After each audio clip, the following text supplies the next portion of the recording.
السلام علیکم ورحمۃ اللہ وبرکاتہ۔ آپ دیکھ رہے ہیں ایشیا اردو اور میں ہوں آپ کی میزبان ام کاشا۔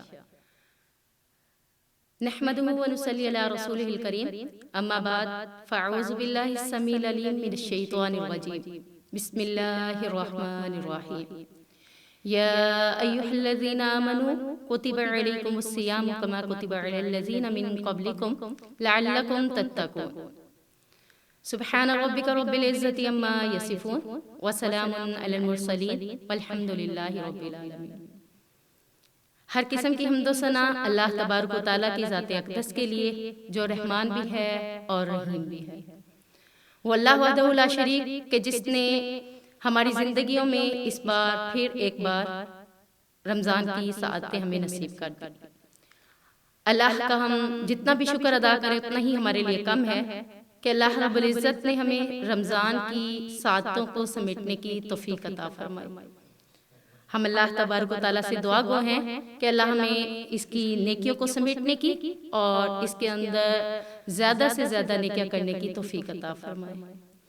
اللہ رب العزت قرآن پاک میں ارشاد فرماتا ہے، یا ایھا الذین آمنوا، اے ایمان والو۔ اللہ نے یہاں پہ ذکر کیا ہے ایمان والوں کا۔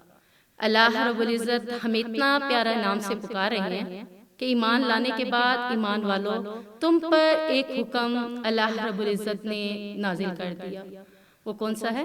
کتب علیکم الصیام، کہ تم پر رمضان کے روزے لکھ دیے گئے، فرض کر دیے گئے۔ کما کتب علی الذین من قبلکم لعلکم تتقون، جیسا کہ تم سے پہلے لوگوں پر بھی فرض کیے گئے تھے۔ ہم ذرا پیچھے دیکھتے ہیں کہ پہلے لوگوں پر کیسے روزے فرض تھے۔ حضرت داؤد علیہ السلام کا روزہ دیکھتے ہیں کہ حضرت داؤد علیہ السلام ایک دن روزہ رکھتے تھے اور ایک دن روزہ چھوڑتے تھے، اور پیارے نبی محمد رسول اللہ صلی اللہ علیہ وسلم نے فرمایا کہ کسی نے زیادہ کثرت سے روزے رکھنے ہیں تو حضرت داؤد علیہ السلام کی طرح روزے رکھیں۔ وہ ایک دن روزہ رکھا کرتے تھے اور ایک دن روزہ چھوڑتے تھے۔ اسی طرح پیارے نبی محمد رسول اللہ صلی اللہ علیہ وسلم خود ایک مہینے کے اندر سوار اور جمعرات کا روزہ رکھتے تھے، اور اس کے ساتھ ایام بیس 13، 14، 15 کے روزے بھی رکھا کرتے تھے۔ لیکن یہ سارے روزے نفلی روزے ہوں گے۔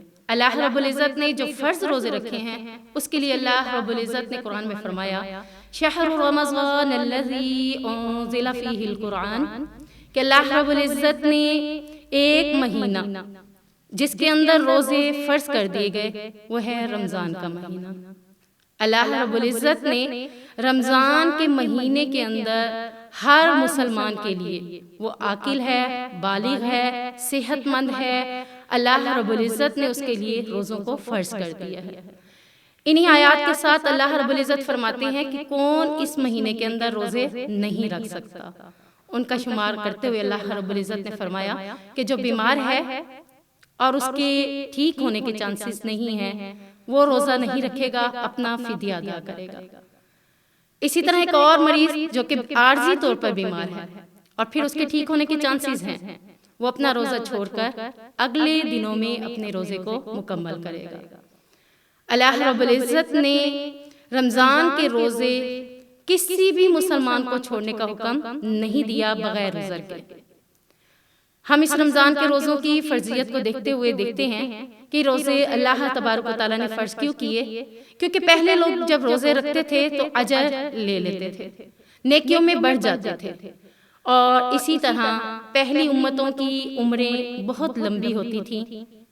امت محمدیہ کی عمر نبی کریم صلی اللہ علیہ وسلم نے فرمائی کہ زیادہ سے زیادہ 80 سے 100 سال۔ تو اتنے کم عمر کے ساتھ نیکیاں کرنا پہلی امتوں کے نیکیوں کو پہنچ نہیں سکتے تھے، تو اللہ رب العزت نے ان کی جیسی نیکیوں تک پہنچنے کے لیے ہمیں یہ مہینہ اور اس مہینے کے اندر ایک رات عطا کر دی۔ اللہ رب العزت نے اس رات کا ذکر قرآن پاک میں کرتے ہوئے فرمایا، اِنَّا أَنزَلْنَاهُ فِي لَيْلَةِ الْقَدْرِ وَمَا أَدْرَاكَ مَا لَيْلَةُ الْقَدْرِ، بے شک ہم نے لیلۃ القدر کو نازل کر دیا، تم کیا جانو لیلۃ القدر کیا ہے؟ لیلۃ القدر خیر من الف شہر، یہ رات ایک ایسی رات ہے جس میں 1000 مہینوں کی عبادت کا اجر لکھ دیا جاتا ہے۔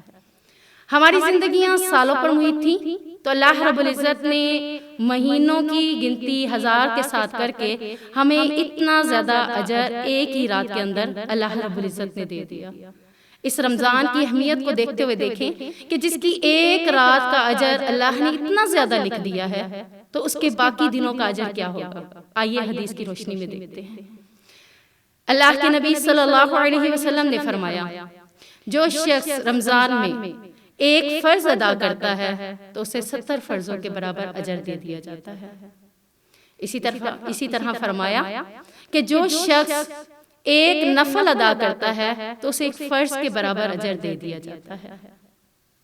پیارے نبی صلی اللہ علیہ وسلم نے مزید اس رمضان کی فضیلت بیان کرتے ہوئے فرمایا، من صام رمضان، اللہ کے نبی صلی اللہ علیہ وسلم نے فرمایا کہ جو کوئی رمضان پاتا ہے، یعنی جب رمضان کو پہنچ جاتا ہے تو اسے کیا کرنا ہے؟ ایمانا و احتسابا، اپنے ایمان اور ثواب کی نیت سے وہ کیا کرتا ہے؟ روزہ رکھتا ہے۔ تو اللہ رب العزت کے پیارے نبی محمد رسول اللہ صلی اللہ علیہ وسلم فرماتے ہیں، غفر لہ ما تقدم من ذنبہ، اس کے پچھلے سارے گناہ معاف کر دیے جاتے ہیں۔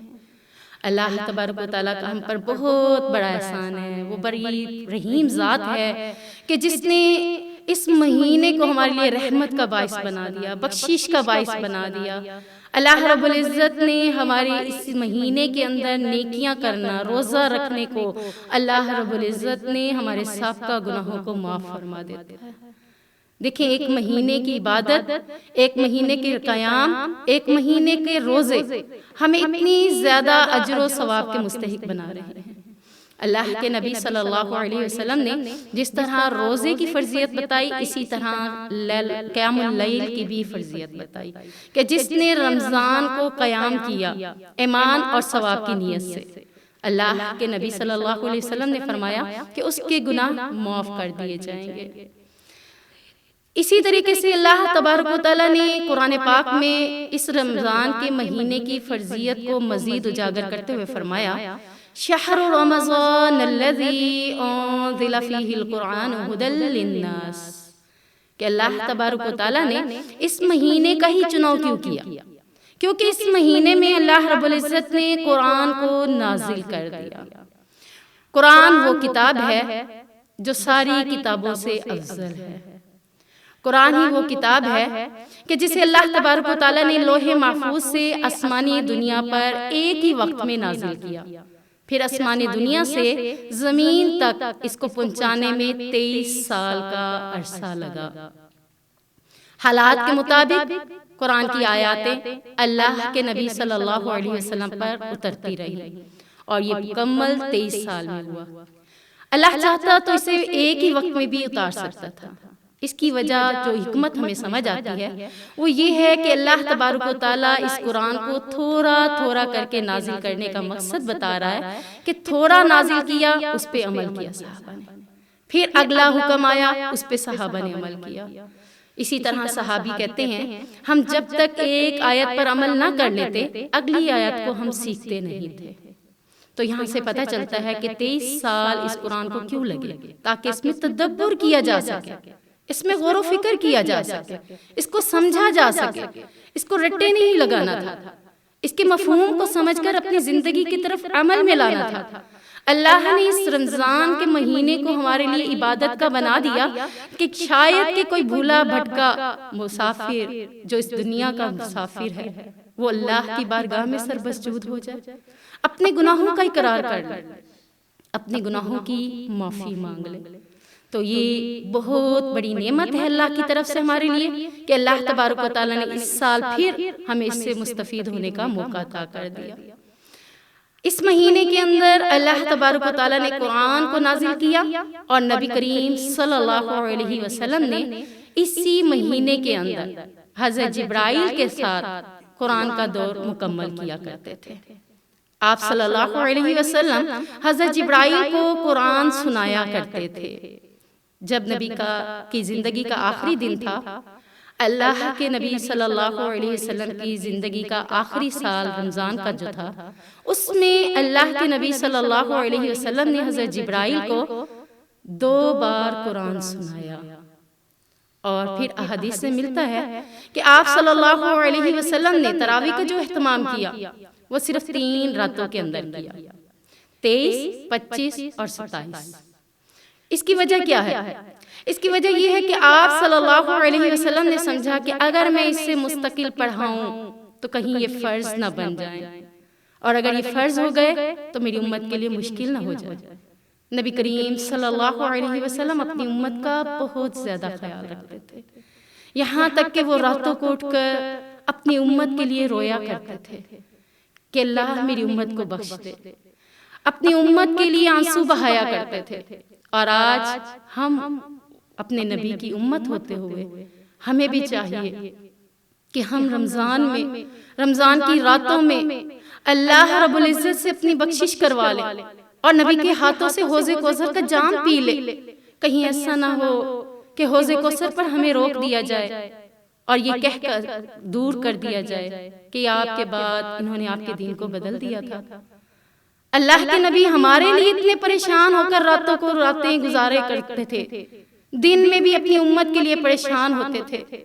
آج ہمیں اس بات کی لاج رکھنی ہوگی کہ اپنے نبی صلی اللہ علیہ وسلم کے نقش قدم پر چلنا ہوگا، نبی کی سیرت کو پڑھنا ہوگا۔ یہ رمضان ہمارا صرف یہ روزے کے ساتھ صرف تراویح نماز کا نام نہیں ہونا چاہیے، یہ رمضان انشاءاللہ قرآن میں تدبر کے ساتھ ہونا چاہیے، قرآن میں غور و فکر کے ساتھ ہونا چاہیے۔ اس رمضان کے اندر آئیے دل سے تحیہ کیجئے، ارادہ کیجئے کہ اللہ قرآن میں فرماتا ہے افلا یتدبرون القرآن، کہ اس رمضان میں قرآن کو تدبر سے سیکھیے، غور و فکر کیجئے۔ قرآن صرف پڑھنا نہیں ہے، قرآن کو سمجھنا ہے، اس کو اپنی زندگی میں لانا ہے۔ رمضان کے آنے کا مقصد بھی یہی ہے کہ اللہ رب العزت فرماتے ہیں کتب علیکم الصیام کما کتب علی الذین من قبلکم لعلکم تتقون۔ روزے کا مقصد، رمضان کا مقصد روزہ رکھوانا نہیں ہے، رمضان کا مقصد صرف عبادت کروانا نہیں ہے، بلکہ رمضان کا مقصد ہمیں متقی بنانا ہے، ہمیں پرہیزگار بنانا ہے، ہمیں مومن بنانا ہے، ہمارے دل میں اللہ کی نافرمانی کا ڈر کو اجاگر کرنا ہے، اللہ کی نافرمانی سے ڈرتے ہوئے نافرمانی کے کاموں سے اپنے آپ کو روکنا ہے۔ نہ صرف رمضان میں روزہ رکھتے ہوئے جھوٹ سے بچنا ہے، بلکہ ساری زندگی تحیہ کر لے کہ ہم نے جھوٹ نہیں بولنا، ساری زندگی تحیہ کر لے کہ آپ نے غیبت نہیں کرنی، ساری زندگی کے لیے عمل کو چوائس کر لے، صرف چند دنوں کا نام نہیں۔ کہیں ایسا نہ ہو کہ ہم ساری زندگی ان گناہوں میں ملوث ہونے کی وجہ سے رمضان آتا ہے، روزے رکھتے ہیں اور روزہ رکھتے ہوئے پھر ہم انہی گناہوں میں ملوث ہو جاتے ہیں۔ تو پیارے نبی صلی اللہ علیہ وسلم نے فرمایا جو شخص روزہ رکھے اور روزہ رکھنے کے بعد غیبت کو نہ چھوڑے تو اس کے روزے رکھنے کا کوئی فائدہ نہیں ہے۔ ہم صبح سے شام تک بھوکے پیاسے بھی رہیں اور شام کو افطاری کے وقت جب اجر لکھنے کی باری آئے، کیونکہ یہ اجر فرشتے نہیں لکھتے، اس اجر کے اوپر اللہ نے فرشتوں کو منع کر دیا کہ روزہ میرے لیے ہے، اس کا اجر میں خود ہی دوں گا۔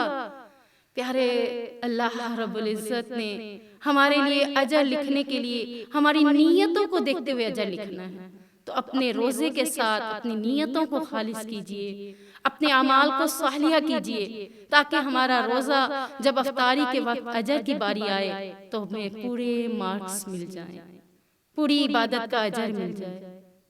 اگر ہم نے ایسا نہ کیا تو پھر ہمارے روزہ رکھنے کے باوجود جب شام کو اللہ رب العزت اجر لکھے گا تو اجر لکھنے کی وجہ سے اللہ رب العزت کہیں ایسا اجر نہ لکھ دے کہ اس کا روزے کا کوئی فائدہ نہیں ہے۔